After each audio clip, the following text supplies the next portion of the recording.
faithfully delivering value by interpreting great books worldwide. Hi, this is Sally's Book Talk. I'm Woo Ha-yoon, the interpreter of this book. Today, I'm introducing this book to you. The title is Oligarchs, and the subtitle is Wealth and Power in New Russia. This book tells the story of Russian oligarch capitalists from the late 20th century. So-called oligarchs are monopolistic capitalists or groups.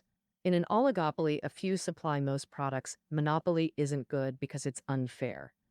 Potential competitors can't enter monopolized industries, consumers lack choice, and monopoly inevitably causes inefficiency because monopolistic firms lack motivation to save costs or improve products. In short, a healthy market needs competition and fears monopoly. Since monopoly isn't good, oligarchs, monopolistic capitalists or groups, are certainly not good characters. And the oligarchs in this book are like the ultimate oligarchs. They were active in Russia in the 1990s. Back then, the Cold War ended, the Soviet Union collapsed, the country transitioned. Oligarchs exploited loopholes to amass vast wealth, controlling Russia's oil, electricity, metallurgy, and finance, and even influencing media and the Kremlin. The author is an American journalist named David Hoffman. From 1995 to 2001, he was the Moscow bureau chief for the Washington Post. David Hoffman not only lived through Russia's oligarch era, but also chatted face-to-face with many oligarchs. In this book, Hoffman meticulously details the oligarchs' early rise, how they speculated, pocketed Soviet wealth, and manipulated presidential elections, and how their hollowing out of the real economy led Russia to a severe economic crisis at century's end. The New York Review of Books praised this book about the oligarchs' early years. This book is probably the most authoritative work we'll ever read on the subject. Who are these oligarchs? How did they rise? How powerful were they at their peak? And how did they fall? Next, I'll start from these questions and take you to uncover the little-known stories behind the oligarchs. The background of this story is the late Cold War period weighed down by deep-seated issues. In the Soviet Union, corruption was rampant.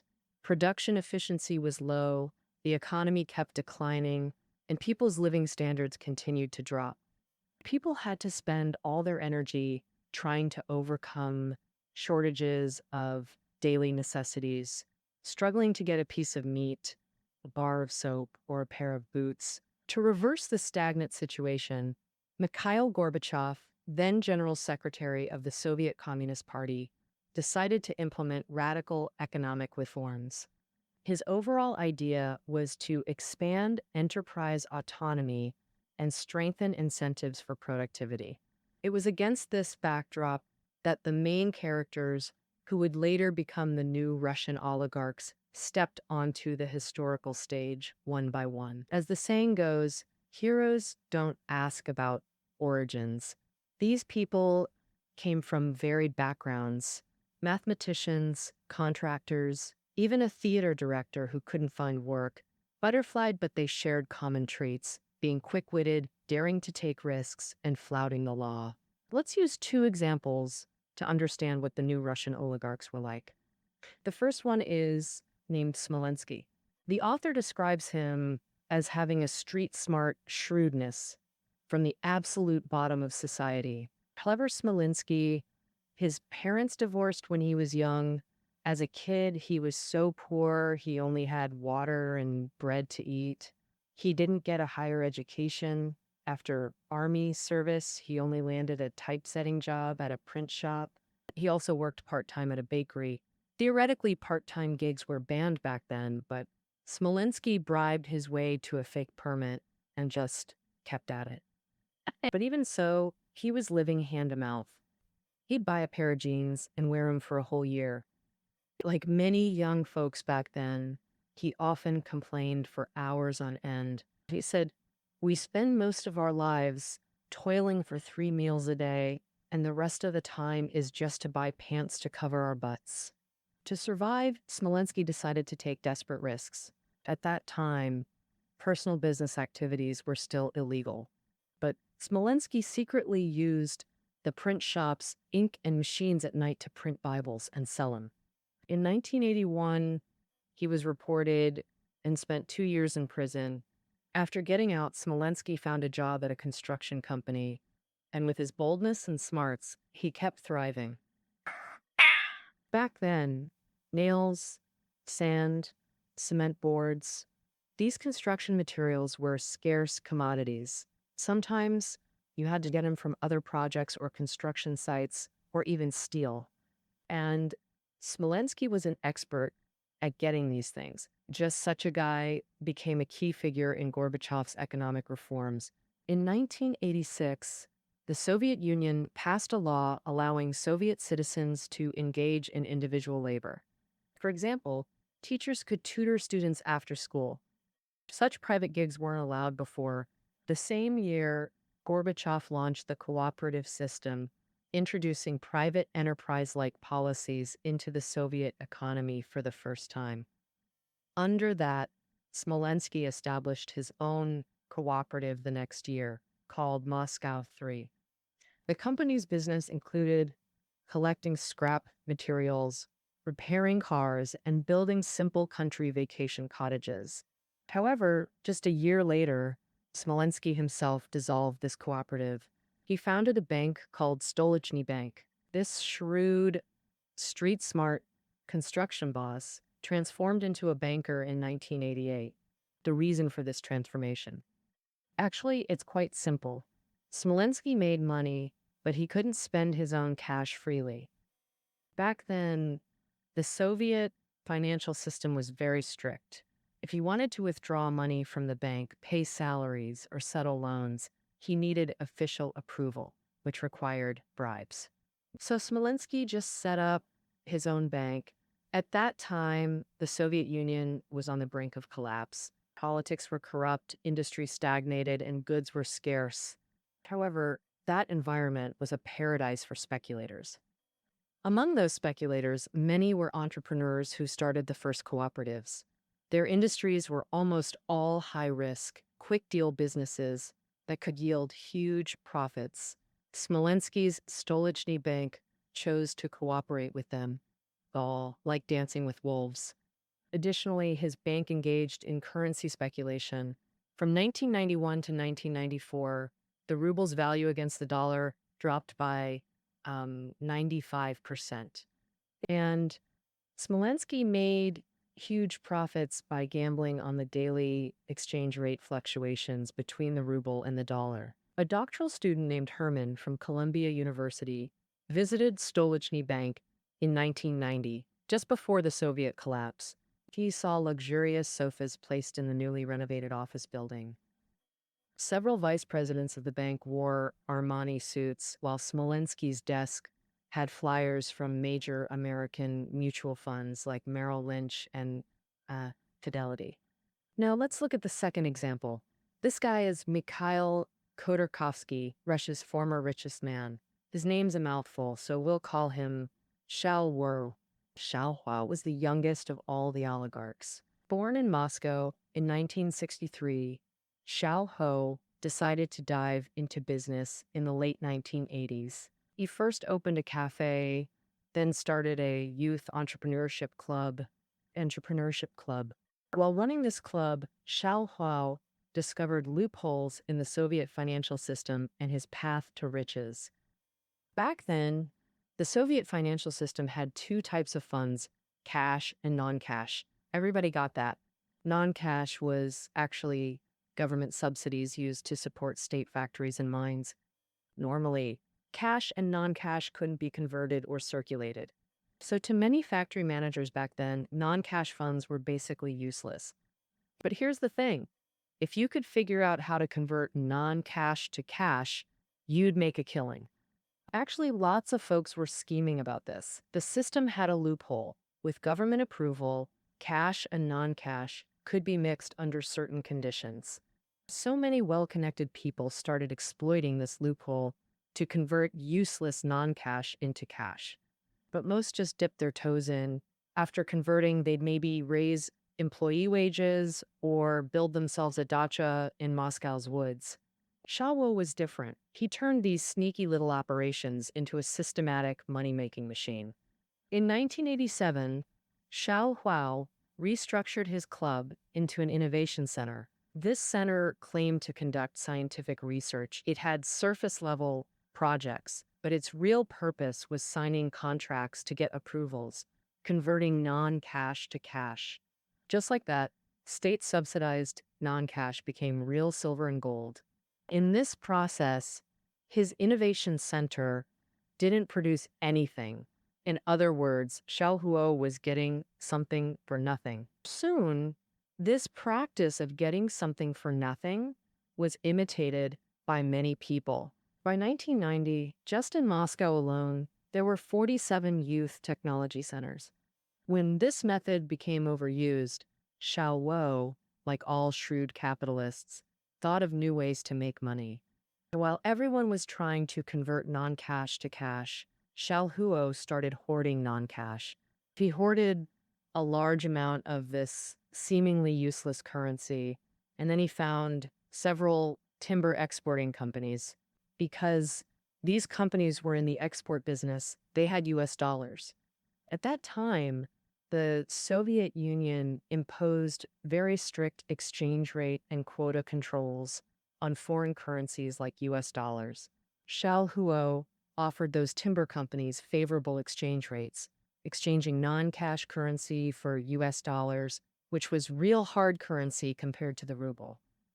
Xiao Hu wasn't just an expert at capital games, he actually did everything.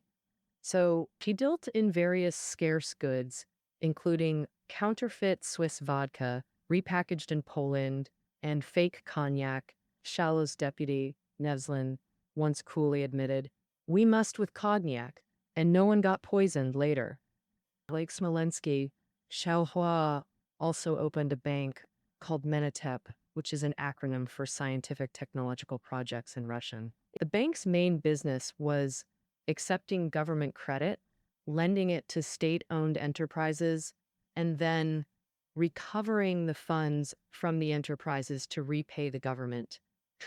There was a lot of grease in this process because state-owned enterprise leaders, stuck in the Soviet model for too long, didn't understand that money itself could generate money. Time moved to 1991.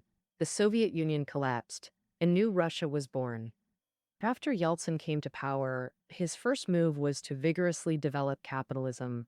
For this, he didn't hesitate to adopt shock therapy. A major part of shock therapy was auctioning off former Soviet state assets to achieve large-scale privatization. The original intention of this strategy seemed good, to distribute the nation's wealth to individuals. From 1992 to 1994, 70% of the state-owned economy became new private economy. Anatoly Chubais, Russia's former deputy prime minister known as the father of Russian privatization, frankly stated that at that stage, they didn't care who ended up with the enterprises or who got the assets, and whether the person was prepared to receive them was irrelevant. The problem was who had the money to buy those assets back then. Certainly not ordinary people, but only businessmen like Smolensky and Xiao Huo, who had already made fortunes. Take Xiao Huo alone. Through his Menatep Bank, he massively intervened in industry, buying stocks in over 100 companies. The bigger problem was that these capitalists acquired industries and assets but had little interest in developing real businesses. What truly fascinated them were financial games. Look at Smolensky. He abandoned construction to become a banker. Xiao was similar. When he acquired hundreds of industrial companies, management consultants from Arthur Andersen told him his conglomerate rivaled South Korea's chaebols, suggesting he emulate Samsung by producing electronics, machinery, chemicals, etc. But Xiaohe completely ignored this, obsessed only with acquiring more Soviet assets. In 1997, Xiao Huo finally acquired Yukos Oil, which he'd long coveted. That company held Russia's largest oil reserves employed over 100,000 workers, and had a market value of $9 billion. At 34, Xiao Huo summarized his money-making philosophy. Every law has loopholes, and I won't hesitate to exploit them. In truth, every new Russia oligarch resembled Xiao Huo, ambitious, greedy, ruthless, and immensely skilled at amassing wealth. Yeltsin once said of reforms, "We need millions of owners, not hundreds of millionaires." Yet Russia ended up with a handful of billionaires, while most citizens fell far behind. In the early 1990s, Russian miners, teachers, and nurses went unpaid. Retirees received no pensions because oligarchs used that money to make even more profits. Worse, ordinary people's savings were swindled by oligarchs. For example, a man named Boris Berezovsky, we'll call him Lao B. Lao B created the All-Russian Automobile Alliance, claiming to build people's cars and collecting funds from ordinary citizens. And this project promised that their investments would be repaid with cars later. After getting the funds, Lauby immediately used them for other investments. Years later, it was announced that the All-Russian Automobile Alliance project failed, and ordinary people's money went down the drain. The poor get poorer and the rich get richer. A private villa on Sparrow Hills in Moscow became a secret wealth club where oligarchs regularly gathered, overlooking the Moscow River while discussing business opportunities and common interests. By 1994, Russia had developed an oligarchic economy. The oligarchs not only dominated the economic sphere, but also schemed politically, even trying to control the Kremlin. According to former Russian Deputy Prime Minister Yegor Gaidar, at its peak, the Russian government was controlled by 7 to 10 businessmen who could even replace the prime minister at will. Why did these big capitalists meddle in politics? Because wealth and power are always inseparable. As for how they did this, it's not hard to understand in 4 words. Money paves the way and can buy power. Oligarchs used their money to bribe and corrupt politicians one by one, and used violence and coercion to remove uncooperative people in the government. Conversely, power could also generate money. Yeah. They could act with impunity and make money more smoothly. When the oligarchs were at their peak, they held absolute dominance in Russia. You could say that if an oligarch stamped his foot, Russia would tremble. This is illustrated by the 1996 Russian presidential election, where the oligarchs united to protect and ensure Yeltsin's re-election. Besides Smolensky, Xiaoho, and Lao B, we mentioned earlier, there was also media tycoon Gusinsky, Vinogradov, president of the International Commercial Bank, Friedman, president of Alpha Bank, and Malkin, president of the Russian Credit Commercial Bank. These are the legendary Russian 7 oligarchs. Yeltsin was elected president of Russia in 1991, but when he sought re-election in 1996, he found the situation very unfavorable. 6 months before the election, his main opponent's approval rating reached 20%, while Yeltsin's was only 3 to 4%, at the bottom of all candidates. In this situation, the oligarchs joined forces to go all out, helping Yeltsin retain the presidency. Why? Because it was under Yeltsin's presidency that they were able to amass wealth frantically. And if someone else were elected, their good days might be over. As for how these oligarchs helped Yeltsin get reelected, each used their unique methods, like the 8 immortals crossing the sea. For example, media tycoon Gusinsky approached Malashenko, president of his TV station NTV, putting him in charge of media and PR for Yeltsin's campaign team. Malashenko then told Yeltsin, "If you want to win, you must keep giving speeches, keep making news, keep meeting people, and travel to every corner of Russia." Yeltsin obediently followed. Despite his advanced age and poor health, he pushed himself hard. In 4 months, he visited 24 cities. A campaign photo showed Yeltsin at a rock concert dancing on stage with hilarious moves that thrilled young audiences.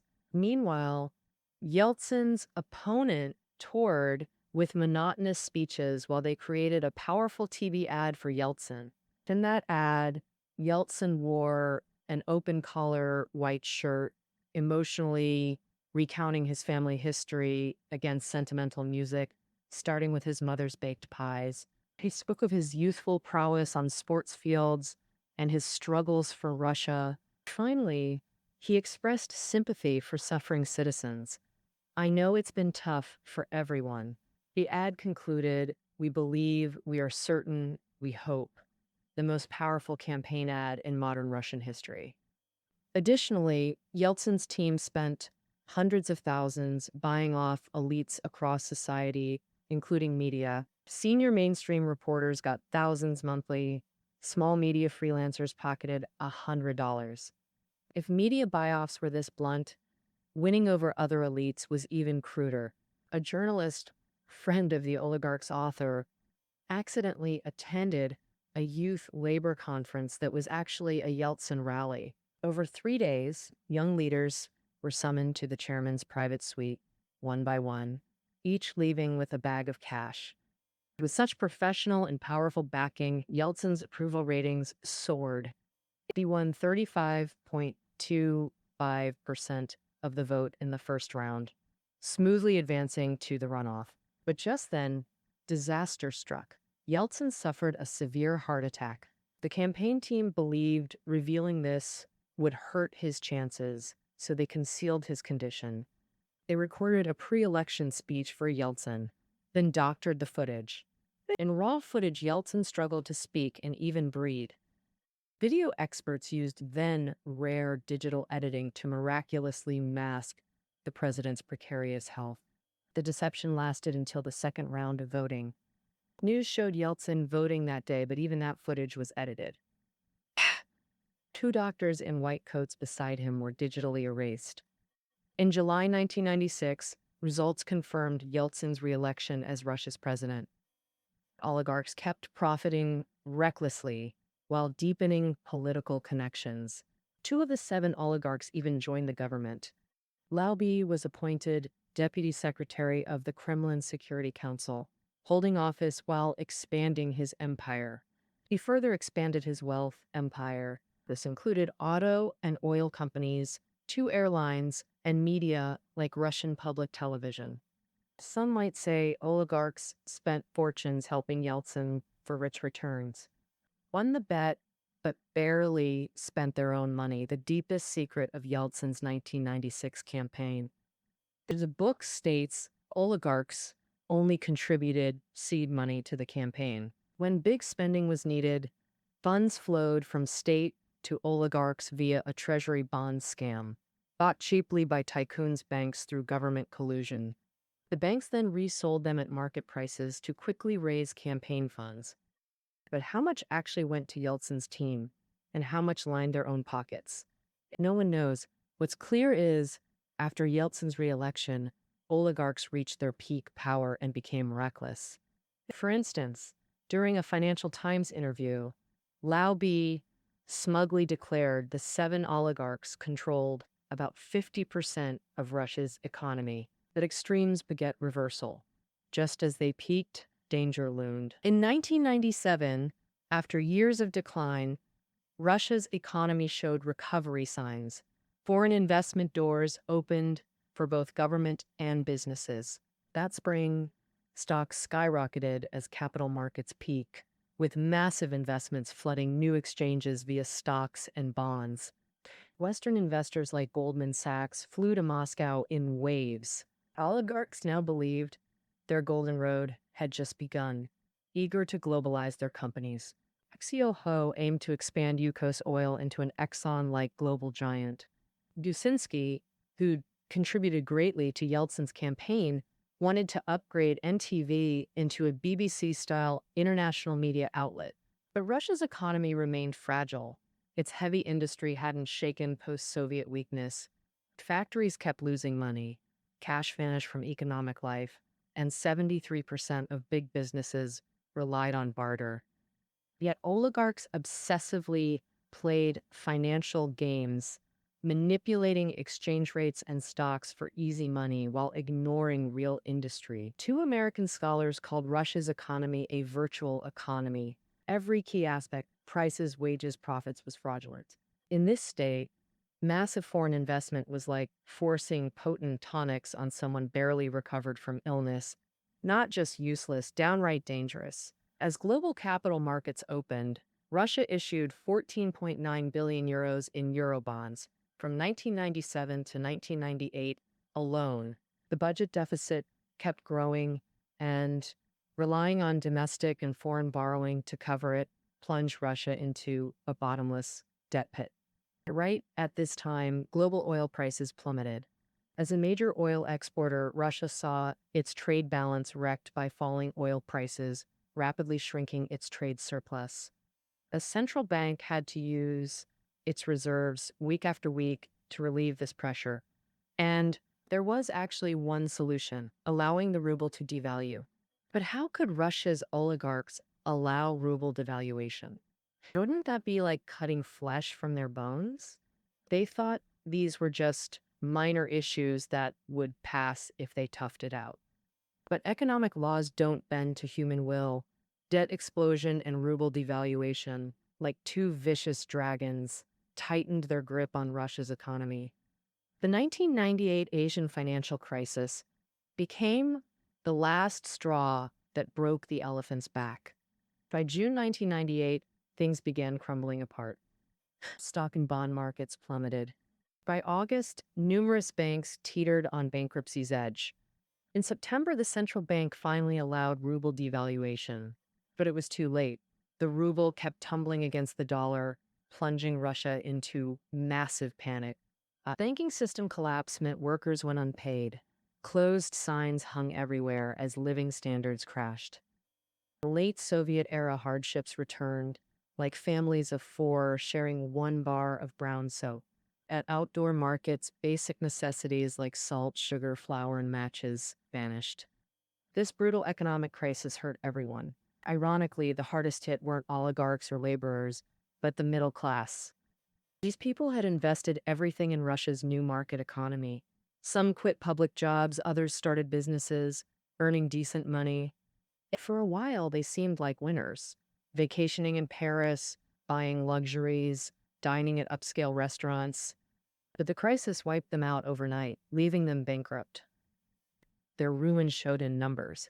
Russia's trade and catering sectors fell 46% in 1998.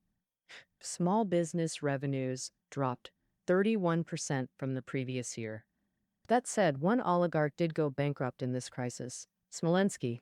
This construction to banking oligarch faded from public view after 1998.